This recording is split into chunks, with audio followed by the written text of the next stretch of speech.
Hi, everyone, and welcome to this week's episode of Recovery Talk. I am sitting here with a dangerously, I'm not sure if you can hear.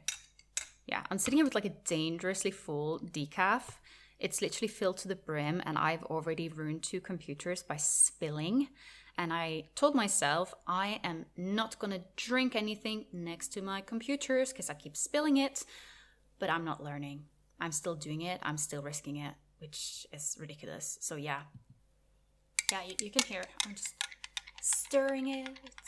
Anyways, this is your sign if you're someone who is not putting anything creamy in your coffee. Again, no judgment if you're like a black coffee kind of person, that's fine, but have you tried putting something creamy in it? Like cream, full fat milk, anything thick? Ooh, it's so good. It's so good.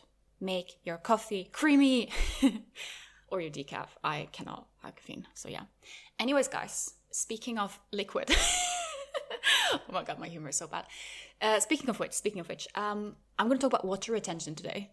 I realized I haven't done an episode on this. It's something that I usually talk about quite, I guess, early on. When I talk about recovery, it's one of those like early things that I tend to talk about, like rapid weight gain, extreme hunger, and water retention. It's kind of like a triad, the holy triad that I talk about a lot. But I realized I haven't done an episode on that, so I will do that now. What is water retention? What is this thing? How do you know if you have water retention? How do you know it's not just weight? Help! I get that a lot. Like, oh my god, is it water? Is it body fat? Is it this? Is it that? So let's take a deep breath here. And first of all, I think one thing that's just so important to start with is be a little bit mindful of how, the fear of fat comes in here and the fear of weight gain.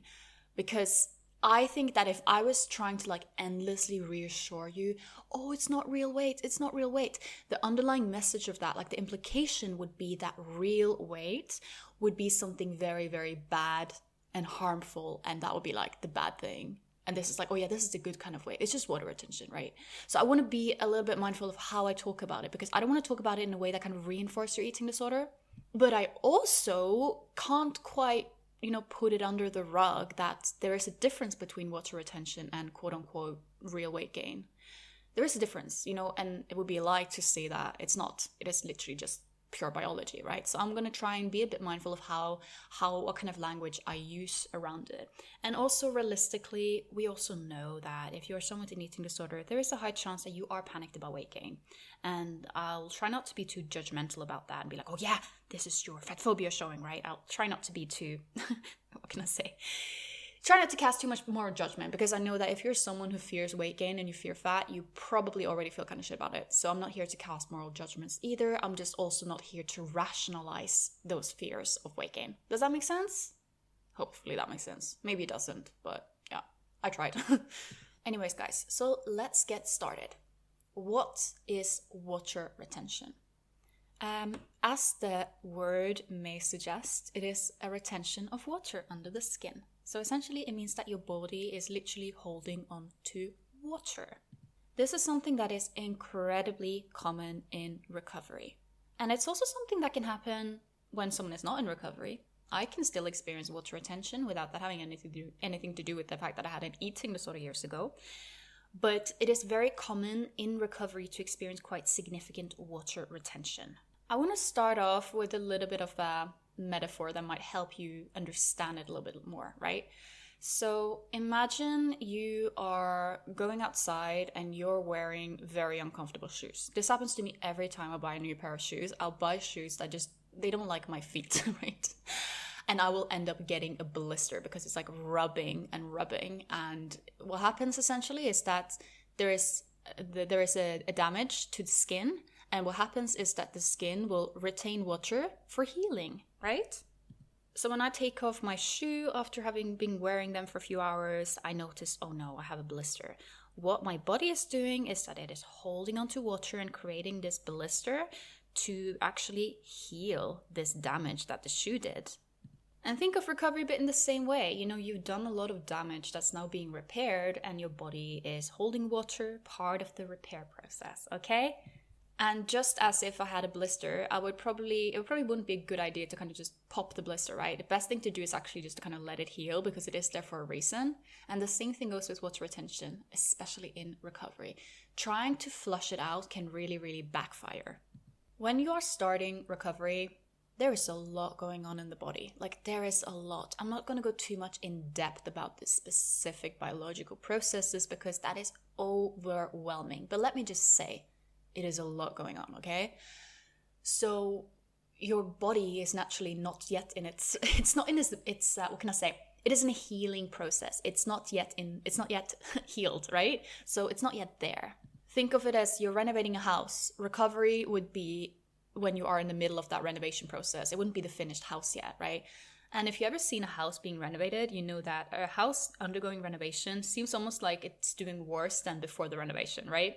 That's often say that in recovery, it might feel like things get worse before better, but it's actually just part of the process. And I know I used this metaphor before, but think of it as when you're clearing your closet. Like, when I'm cleaning out my closet, I need to first throw all the clothes out and my room would look bombarded. But then it's just part of the process. I'm not going to throw my clothes out and be like, oh yeah, this didn't work. Now my room is bombarded, so I'm not going to continue doing it. I'm just going to leave it like that. No, I actually need to keep, organizing my closet and then eventually get through with the process. Same thing goes with renovating a house, and same thing goes with recovery. So first of all, have some compassion and acceptance that your body is going through something and that it sometimes can be a little bit weird, uncomfortable. You don't know quite what's up. But you need to trust your body. It's kept you alive so far, right? And it's really, really just trying to keep you alive. So yeah, there are a lot of changes going on in recovery. There's a lot of also just metabolic shift, and be a little bit mindful if you get very excessive water retention to the point where it's like really, really, really swollen. And especially if that is combined with feeling quite unwell, it could be a good idea to talk to a doctor, especially if you feel urgently unwell in especially the earlier phases of refeeding, just because you want to rule out refeeding syndrome. So please, please, please, if you're experiencing significant swelling and you feel very unwell, please talk to a doctor, and also have medical supervision when you are attempting recovery, okay? But despite that, some degree of swelling is completely normal in recovery. So, how do you know that you have water retention? So essentially, the best way to know if you have water retention is rapid weight gain. And you may also notice that the rapid weight gain tends to be centered around certain areas in your body, right? So it is a little bit depending on each person where the water retention tends to go, but I see a lot of people experiencing water retention in the abdominal area, upper thighs, face, also fingers and feet seems to be common. So you might feel like it's a rapid weight gain that's just very disproportionate. And we know that some extent of disproportionate weight gain is common in recovery, absolutely. But also, you don't just randomly swell up your fingers with body fat overnight. That's not really how weight gain works in terms of body fat gain or muscle gain, right? So if you notice it's just very disproportionate, that could be a sign of water retention. But I would say the biggest indicator is that it's very fast. Because there is a bit of a limit to how much actual body fat and muscle our bodies can gain overnight. It's actually quite a small amount. But in terms of water retention, that could easily be a few kilos overnight. And another telltale sign of water retention is that it feels different than body fat, right? So body fat tends to feel a bit more firm, right? Whilst water retention tends to feel very jiggly, puffy, and it can also feel very sore. Body fat does not feel sore. So if you notice that you just feel sore and kind of achy, like that can really be a sign of water retention. And of course, that can sometimes be a little bit difficult to determine, because if you're very anxious and body dysmorphic, you might just feel uncomfortable in your body regardless. But pay attention to the physical sensations. If it feels very sore, very swollen, very achy, very rapid, this can be a sign of water retention. And another typical sign of water retention is imprints, right? So if you wake up and you look like a world map because you have so many lines all over you, you maybe notice that your pillow gives you major imprint. You may notice also if you wear socks, you see the sock imprints quite clear. You notice that there is an and it's important to say increase because sometimes we all get imprints now and then. But if you notice there is an increase in the imprints, this is a very, very, very typical sign of water retention. It's just essentially because water retention is it's different consistency, I was about to say, not sure if that's the best word, than body fat, right? So it'll tend to imprint a lot easier. I also notice this myself when I have water retention now and then. I especially get it like before my period. I notice that my sock marks will get more excessive. And if I fall asleep, let's say I fall asleep on the couch, my pillow imprint will just be, you can just see the pattern of the pillow in my face. Then I know, yeah, carrying a bit extra water today, more than usual. So these were some signs to know that you have water retention. I hope that was helpful to kind of identify it. And then the next question would probably be, yeah, okay, what do I do? How do I get rid of it? And here's the thing. You don't focus on getting rid of it. Because if you're flushing it out, chances are your body's just going to hold on to more water. We know that dehydration can really trigger water retention. You may have experienced this. Maybe you're out, it's very hot, and you notice that you feel a bit swollen. Maybe the day after, or maybe the same day. I guess it depends from person to person. Some people may not experience that though, but some people do. You've been very dehydrated, and you may notice that you start holding a bit more water, almost feel a bit like puffy and weird. Very common that our bodies, if it detects dehydration, it will compensate by trying to hold on to more water, right? So trying to flush out the water will essentially just backfire. So please skip the temptation of, trying to sweat it out or using, something like water pills or whatsoever.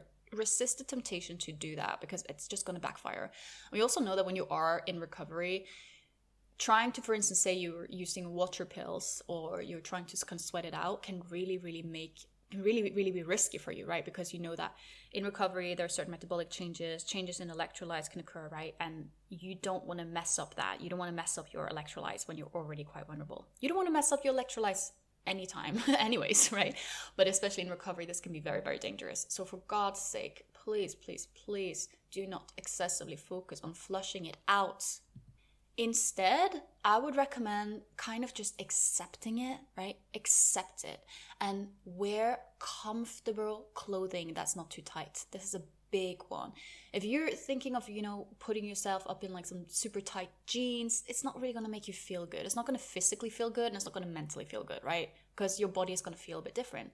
So think of clothing that is loose, comfortable, and doesn't like dig in your skin. The big one can really make a big difference. Also, do not restrict. Do not, stop drinking water or drink excessive amounts of water, because some people start drinking excessive amounts of water in recovery whilst other people drink nothing at all. Keep these things normal. Get food and nutrition in, get your rest in, and trust the process, okay? Trust the process. This is so, so, so important. Think that your body is healing you, okay? And actually, maybe you could try and be a bit grateful as well. Like, this is amazing. Your body is literally trying to heal you here. It's a sign of healing. So try and maybe be a bit gentle. And I know it can feel upsetting when you feel like your body is changing or doing weird things or feel sore and uncomfortable. And oh my God, why is there a massive imprint on my leg? This is so strange. I know you can feel a bit annoyed at your body, but try and remember that this is not just something the body is doing to be against you, right? It's literally the opposite. It is trying to help you, trying to heal you. You don't get mad at your feet for getting a blister when you are walking with too small shoes, right? You don't blame your body for that. You blame the shoes, right? In the same way, it's important to remember that this water retention, it is the eating disorder's fault, right? This is a response to the eating disorder, showing how much damage the eating disorder actually did.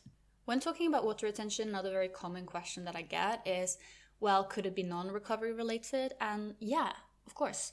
So in recovery, water retention is expected. Of course, there are some people who don't experience much water retention, so it is individual. So if you're someone who's like, I don't know what you're talking about right now, that's okay. Just ignore it. You may not experience it at all, but it is overall very common. And also I think for some people, they might have water retention, but the signs might not be that clear, right? So you never quite know, it manifests differently in every person. But it is also possible to experience water retention when you are not in recovery or for reasons unrelated to the eating disorder. So let me talk a bit about that. So imagine you are going on a plane, right? Have you ever noticed that if you go on a plane, you may notice that your feet feels a little bit swollen afterwards? This is water retention. This is water collecting in your feet. If you're someone who menstruates, you may notice that you feel a bit, what can I say, a little bit more like sore, like puffy kind of, before your period, right? Also water retention. Also, some people experience water retention as a response to dehydration, changes in diet, especially if someone is engaging in, I've seen this a lot of people who are engaging in, purging behaviors or like using laxative, diuretics, etc., that can really mess up the water balance. So then it starts retaining water. So it's like either you hold a lot of water or you're flushing water out, right? This can also really mess it up. I mean, that will kind of be eating disorder related though, but if you are someone who's just excessively drinking tea or coffee or using laxatives, then something to be mindful of. And please, for God's sake, be careful here. Some people may notice that a lot of sodium make them hold more water. Other people don't really notice that. It takes quite a bit of sodium, but you may notice if you had a very, very high sodium meal, you might feel like you held a little bit more water the next day. Completely normal. It's fine. Don't avoid sodium for that reason. I mean, we all need some sodium in our diet. Actually, avoiding sodium can be very, very bad for you because, you're missing out on some very important things your body needs. Our body actually do need sodium. Sodium's like weirdly demonized for no reason. But yeah, you may notice that if you eat very, very high salt meal, you may notice that you hold a bit more water. I notice this if I eat sushi because I love soy sauce and I use so much soy sauce. I sometimes notice that because I use so much soy sauce, I might feel like I feel a bit more like I'm retaining a little bit of water the next day. But I don't really care because I'm just like, yeah, I mean, I'm still going to enjoy my soy sauce, right? So yeah, stress, hormones, pregnancy, certain medications, certain health conditions. And this is one thing, if you're noticing quite significant water retention and you can't quite understand why, it could be helpful to talk to a doctor about it just to check that it is actually not another health issue. So if you notice just sudden swelling, definitely seek medical attention, right? But I'm also saying this because I know some people suddenly experience water retention after the recovery and they're like, oh my God, am I not recovered? What is going on? And then it could be that a few days later they might get their period or they realize, oh my God, I was eating so much sushi with tons of soy sauce. Of course, I'm holding a little bit of water. That's fine. But also some people get their periods or eat sushi with soy sauce and not notice much water retention. So it really, really depends on each person. I also cannot emphasize enough how important it is to avoid the scale. I understand that there are some people who kind of have to weigh themselves. Maybe they are like in treatment with as part of the protocol or, I understand there are people who have to weigh themselves for certain reasons. But if you can avoid it or if you can do blind weigh-ins, that could probably be a very good idea because it can be, even if you know that is water retention, seeing the number on the scale just suddenly go up and also suddenly go down, because this is the thing with water retention. Just like water retention happens very fast, it can also go away very fast. So suddenly you might feel like you lost weight overnight, right? So that's just something to be aware of. Maybe not, focusing too much on the number could be helpful. And I also just want to add a last sign of water retention that I think can be a little bit interesting for some people. This is something that people don't always think about, but if you notice that you are consuming more liquid than is coming out of you, right? So you may notice that you're drinking a lot, but you're not really peeing a lot, right? That can be also a little bit of a sign that some of the water is being held by your body because it's not coming out, right? Or you may notice it the opposite way around, right? So you notice that you're not really drinking that much, but you are peeing a lot more than you're drinking. That could be a sign that you were holding on to a bit of water that is now letting go. Water retention is also a reason why a lot of people who start a diet will have suddenly lose a lot of weight if they start a very restrictive diet very quick. It is actually not actual weight they're losing, they're just losing water, and then they're like, oh my God, I lost so many kilos in 1 week. It's like, yeah, you were just losing water. And of course then they start eating more again, the water comes back because our bodies also want to have a bit of water. I think we're 70% water or something. It's not necessarily a bad thing per se, but of course excessive water retention, it can be a little bit unpleasant sometimes, right? So yeah, so just be aware of that when you hear people talking about losing several kilos in several days. It was probably mostly water. And in general, rapid fluctuations, day-by-day fluctuations tends to be water, right? Just because it takes more time for the body can't really fluctuate that much in body fat. Of course it can fluctuate, but it can't fluctuate kilos from day to day in actual body fat and muscle. That's just not possible. Last but not least, some people who, for instance, if they're doing lifting weights, and I know I've spoken about exercise and recovery before and how that's something people should be a little bit careful with, so do check out that episode. But some people who lift weights may notice that they retain a bit of water in the muscle they're training, so that can be another thing. Yeah, I think I covered quite a few reasons for water retention now, potential like things that can set it off. There are definitely other things that I just haven't covered because these episodes are unscripted. So, but there definitely should be other reasons as well. But these were just some very, very common ones, kind of to help you understand a little bit about what water retention is, how you can know if you have it, and also what to do / what not to do. I think that was the main focus. Essentially, I know that it can be triggering, I know it can be challenging, but just try your best not to engage in any behaviors to get rid of it. Do not restrict, do not purge, do not take any pills to get it out, right? Please, please, please trust your body is trying to heal you. And also, it is temporary. It will pass. Yes, we all have some water retention now and then, but that water retention, that recovery water retention will eventually pass. But it might take a bit of time, and that's okay. You can't really speed it up. Because if you're speeding it up, that's not really gonna, that's not really gonna work. You can do certain things to avoid it staying overdue, right? If someone is constantly trying to like flush out the water or constantly using like diuretics, for example, then yeah, there's a good chance that the water retention will last a lot longer than if they just let it, run its course and let it do its job, right? So of course, that's a point, but still try and think of it as something you can't quite control. I hope this was helpful. And now I will take a listener question. So this question goes as follows. Was doing well in my recovery, then had a big relapse. Tips on how to get back on track. Thank you. So here is the thing. When you have been doing well in recovery, you have an advantage because you know already what has worked for you, right? So if you have been doing well and you're now relapsing, you can kind of, you don't really start from scratch, you start from experience. Think back at your recovery. What was it that worked for you? How come you were doing well? And then essentially you replicate that. And of course, if there were certain things that happened that made you relapse and maybe things are a bit different now than when they were when you started recovery, of course, that may need to be addressed. But in general, think of what has worked for you and what hasn't. This is literally one of the first things I ask my client. I ask, what has worked for you in the past and what hasn't? And then you look at the things that have worked and you replicate them, unless there is a reason why they wouldn't work now. And also, think of specific actions, right? What are some specific actions you can take today, now, to get back on track? I think sometimes when people relapse, they get so overwhelmed. They're like, oh my God, I just threw away all my hard work.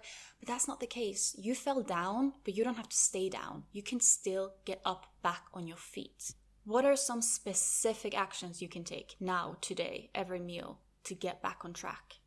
Because sometimes we think that, relapse, and then it's like, oh my God, yeah, okay, what do I do now? And it's like, what did you do before this relapse? And how did that work for you? Did it work for you well? Well, is there a chance for you to replicate that? And also in terms of relapse, I think a relapse can also be a teacher in some ways. Think of, is there anything in particular that threw you off in terms of your relapse? Maybe you realized that you relapsed because, I don't know, maybe a friend of yours started dieting and you got a bit carried along and you were like, yeah, maybe I should do that as well. Then you can learn, okay, I learned that I can't be around friends who diet and I need to set boundaries with them. So then think of that. Is there anything about your relapse that you can use as a lesson for the future to prevent that from happening again? Because your triggers are your teachers. And of course, sometimes relapses kind of happen and we don't quite know why. So it's not like you have to figure out the underlying issue for a relapse to get back on track. And you might figure out the underlying issue of the relapse when you are already back on track. You might realize, oh, that's why I relapsed, right? When I work with clients, I tend to literally create a relapse prevention plan where we put together all of the tools, like I just call it like a toolkit, put together all of the tools, all of the things that's helped, all of we have a specific plan on what to do if there is a relapse. So that's something I can't quite explain that in just briefly now, because it's what I want to do with clients. Of course, it's a lot of content, it's a lot of work, something we work on over time.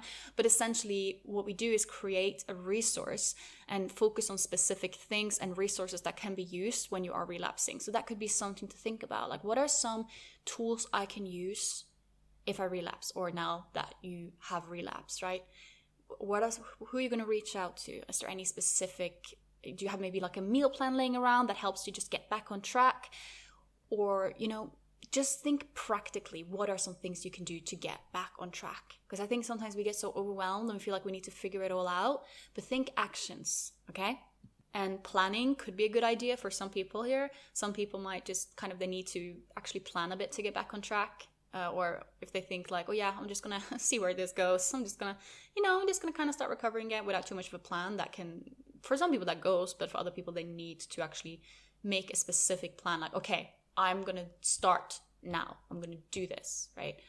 So think about what works for you. And also, if you are working with a professional, have that conversation with the professional that you've fallen a bit off track and you want to set up a plan together to work on getting you back on track. There is no shame in relapsing. I know it's frustrating. I know it feels okay, well, this proves that recovery is not for me.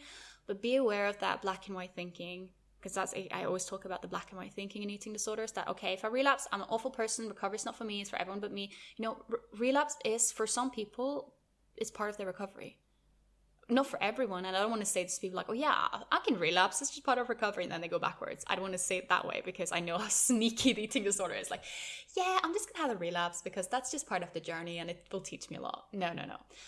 But for some people, relapse is part of it and they can still manage to climb back up. And the fact that you're asking this question just shows that you are someone who is, you're willing to get back up on your feet, and that is important. You're not looking like you're looking to stay down, because if not, why would you ask me, right?